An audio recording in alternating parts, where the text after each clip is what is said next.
ಈ ಕಡ್ಡಿನೇ ಗುಡ್ಡ ಮಾಡ್ತೀನಿ. ಅವರಿಬ್ರು ಮಧ್ಯೆ ಹತ್ಕೊಂಡಿರೋ ಕಿಡಿಗೆ ಸೀಮೆಣ್ಣೆ ಸುರಿತೀನಿ.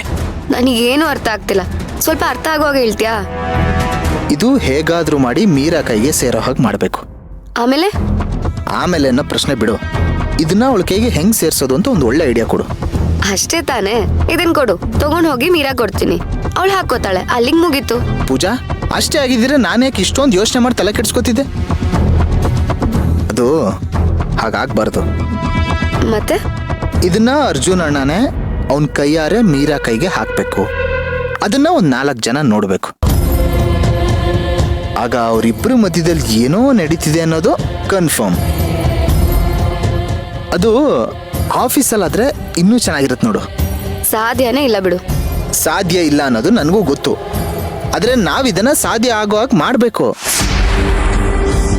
ಯಾಕಂದ್ರೆ ಇದು ನಮ್ ಶತ್ರು ನಾಶದ ಪ್ರಶ್ನೆ ಅಲ್ವೋ? ಅವಳೇನ್ ಸೇವಂತಿನ ಅರ್ಜುನ್ ಬಾಬಾ ಹೋಗಿ ಅವಳ ಕೈಗೆ ರಿಂಗ್ ಹಾಕಕ್ಕೆ? ಅವಳನ್ ಕಂಡ್ರೆ ಅರ್ಜುನ್ ಬಾಬಾಗ್ ಮೊದ್ಲೇ ಆಗಲ್ಲ. ಈ ಸೇವಂತಿ ಏನೋ ದೊಡ್ಡದಾಗಿ ಡಿವೋರ್ಸ್ ಕೊಡ್ತೀನಿ ಅಂತ ಬೇರೆ ಹೇಳಿದಾಳೆ. ಡಿವೋರ್ಸ್ ಆದ್ಮೇಲೆ ಅವರು ಮೀರನ್ ಮದ್ವೆ ಆಗ್ತಿರೋ ಇಲ್ವೋ ಅನ್ನೋದೇ ದೊಡ್ಡ ಪ್ರಶ್ನೆ ಆಗಿದೆ.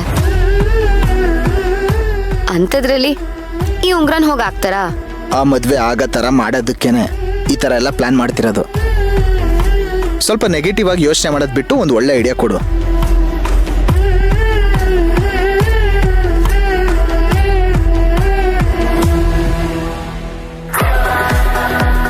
ಹಾ, ಒಂದ್ ಕೆಲ್ಸ ಮಾಡೋಣ.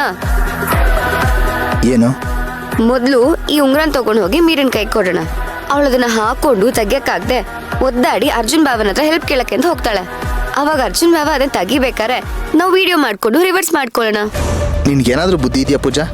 ಅವ್ನು ಬೇರೆ ಹೆಣ್ಮಕ್ಳ ಕೈನ ಹಾಗೆಲ್ಲ ಮುಟ್ಟೋದಿಲ್ಲ. ಬೇರೆ ಏನಾದ್ರೂ ಐಡಿಯಾ ಇದ್ರೆ ಹೇಳು. ಹೀಗೆ ಮಾಡಿದ್ರೆ ಹೇಗೆ?